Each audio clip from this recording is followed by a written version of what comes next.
Happy Thursday. Welcome back to another money morning routine. Now, not a lot happening with my spending. I had no cash spending yesterday. I did have one checking account transaction come out right here for my life insurance, $8.10. And if you go over here to my budget, the only bill I am now waiting for is YouTube TV, around $83 on the 27th. If we go back over to my my expense tracker, you can see the amount in my checking account is $1,227. If we subtract the bill I'm waiting for, which is $83, then I still have above $1,000 for my checking account cushion. This is how I track my checking account cushion. As my bills are coming out, I'm constantly looking at my checking account balance. Okay, am I going to have enough to cover my bills? And if so, how much over am I? That's my checking account cushion. So a couple of different things. Now, I did want to make sure that I was 100% ready for November. I'm going to be closing out my budget next week on Thursday. So I have my budget calendar done for November. I'm going to be gone the 3rd through the 10th, I'm going to be gone in Cabo. And then we have my birthday on the 15th. We have a lot of things happening here. So I do have my budget done.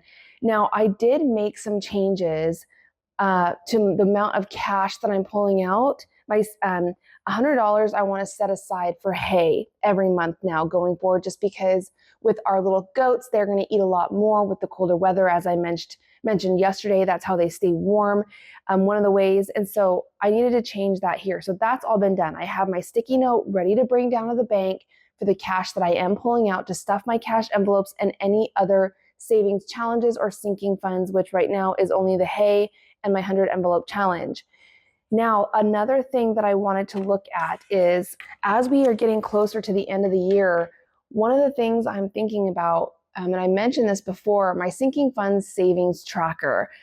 These are the things I've decided I'm going to be saving for next year. Some of my spending categories are going to change. My budget categories are going to change because if you remember earlier this year, I combined like my garden and some other things into one homestead category. So I need to get that updated in the new workbook that I'm going to be using starting in January, which is my full size version.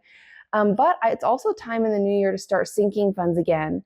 And so I am just slowly working on what that looks like. This just really starts with me analyzing this last year. What worked and what didn't? What sinking funds provided true value in my life and which ones didn't?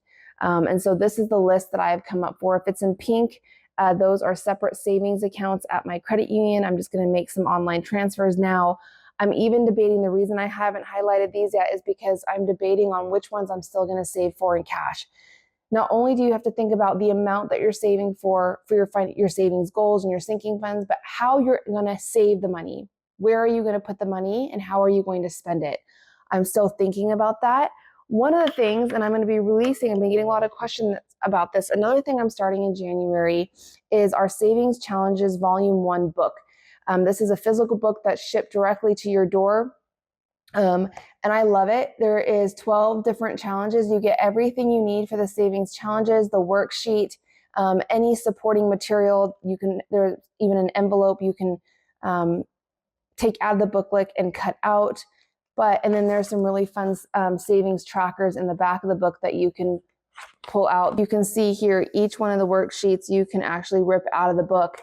But we're going to be releasing these on Monday. If you would like one of these, this is what I'm going to be using to help me reach some of my savings goals in the new year. I love savings challenges. I think they're a lot more efficient and effective than no spend days, just because of the building of habits. So like I said, this is what I'm going to be using starting in the new year to help me with some of my savings goals for my sinking funds. And we're going to be releasing these on Monday. I'll make sure to share more about that. So sinking funds is something I was looking at, as well as making sure November is 100% done. Other than that, I did with starting a new tracking period, a new budget means I'm also closing out one as well. And that looks like this. So I have, you can see I didn't even fill out my monthly meal plan worksheet. I got the template done and just didn't get to it this month, but I will try again for November.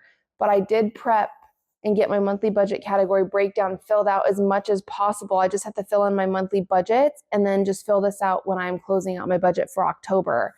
So a lot of prep, a lot of looking forward, making sure I'm prepared and ready, because November, right at the beginning of the month, boom, the first Sunday of the month, we are leaving with cheer in just a couple weeks to go to Cabo. So I wanted to make sure I was 100% prepared for November before I leave. And that is my Monday morning